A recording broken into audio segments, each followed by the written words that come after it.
There is a wolf out there right now, moving through the dark edge of a moccasin swamp in northeastern North Carolina, crossing a fence line that means nothing to it, padding through fields that belong to someone who never voted for it to be there.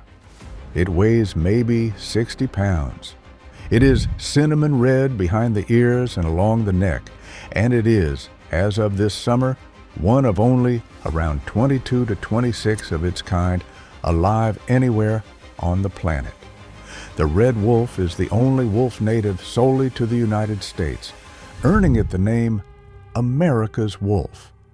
And the story of how it ended up clinging to existence in a 5-county stretch of coastal Carolina is not a clean conservation triumph.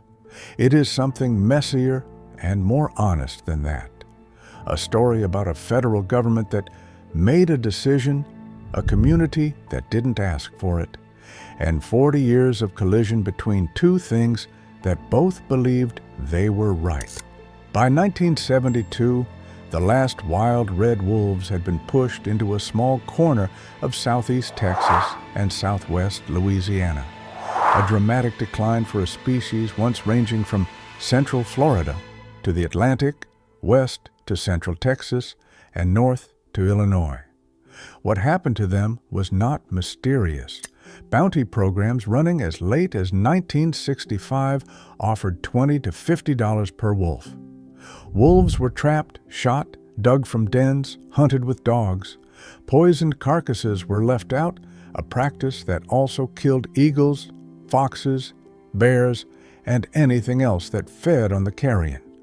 By 1980, the red wolf was declared extinct in the wild. The only reason it still existed at all was a small captive breeding program quietly pulling animals from the wild and keeping them alive in zoos and research facilities.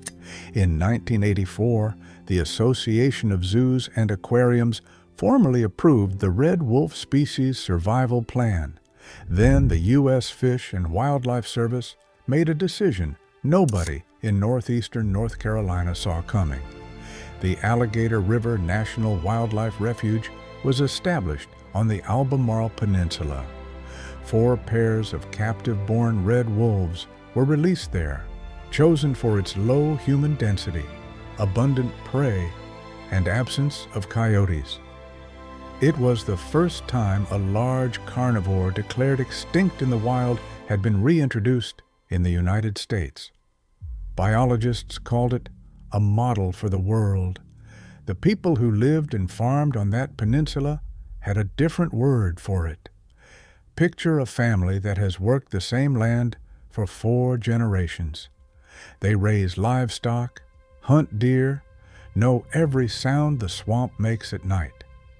Then a federal agent shows up and tells them that a predator, one their grandparents' generation was paid by the government to eliminate, has been released onto land that borders theirs. And if one of those wolves crosses the fence and kills a calf, there are rules about what they can and cannot do. Rules written in Washington. Rules that carry federal penalties. That is not a hypothetical. That is what happened here. From the 1987 reintroduction through about 2005, the red wolf population grew to more than 150 animals across nearly 6,000 square kilometers, 70% of it private land. Think about that. The wolves were not staying on the refuge. They were spreading across the farms, hunting grounds, and woodlots of people who had no say in any of it. The area had been chosen partly because of a supposed absence of coyotes. But during the 1990s, coyotes became well established in the region. Wolves and coyotes can interbreed, and their hybrid offspring look almost identical to pure red wolves. Landowners who had every legal right to shoot coyotes were now being told the animal in their headlights might be a federally protected endangered species. Conflicts intensified, with people often shooting red wolves after mistaking them for coyotes. Was it a mistake or something else? That question hung over the program for decades, and it still does. Here is what I want to ask you directly.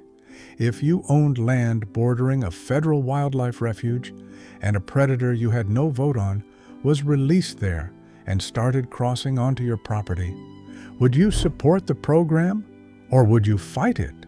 Comment your thoughts below, because this is exactly the tension that tore communities apart on the Albemarle Peninsula for 40 years, and understanding it is the only way to understand what happened next.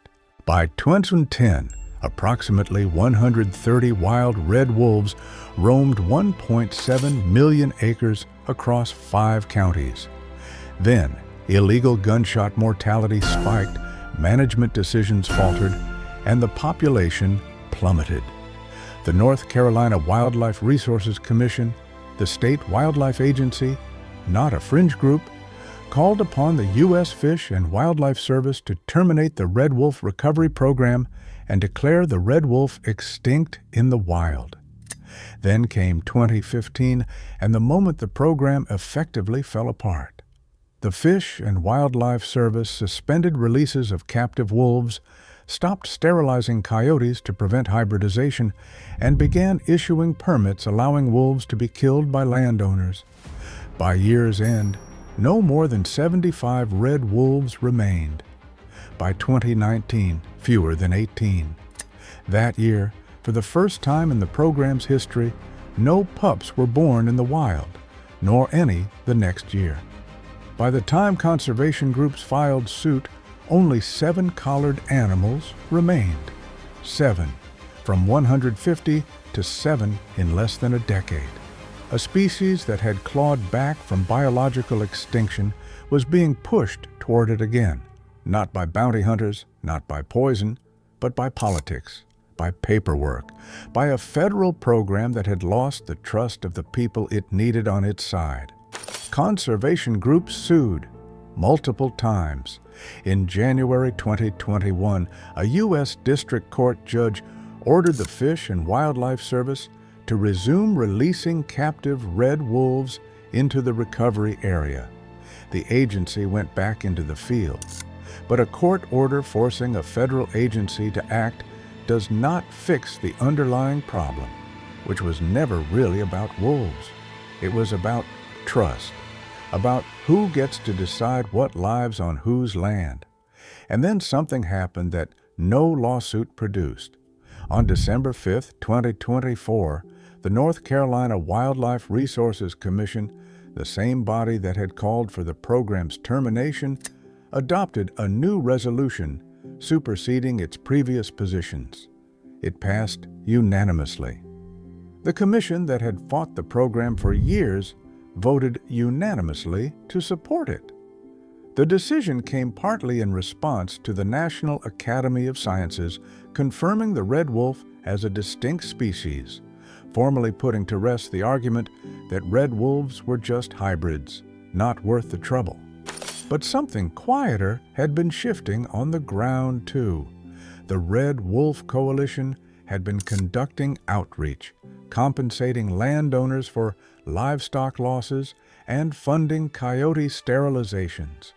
1 litter of pups was born on private land owned by a member of the Pray for the Pack program, which pays landowners for allowing red wolves on their property. A rancher who once had every reason to see a wolf as a threat was now hosting a wolf den by choice. That is the shift nobody predicted. Not a policy victory, not a court order, a rancher with a litter of red wolf pups on their land by choice. In 2026, 4 litters were born in the wild, approximately 12 to 16 pups surviving their first months, the highest number since 2013. A joint congressional resolution backing red wolf recovery was filed by a North Carolina Democrat and a North Carolina Republican. Bipartisan. In this political climate, for wolves, none of this is finished.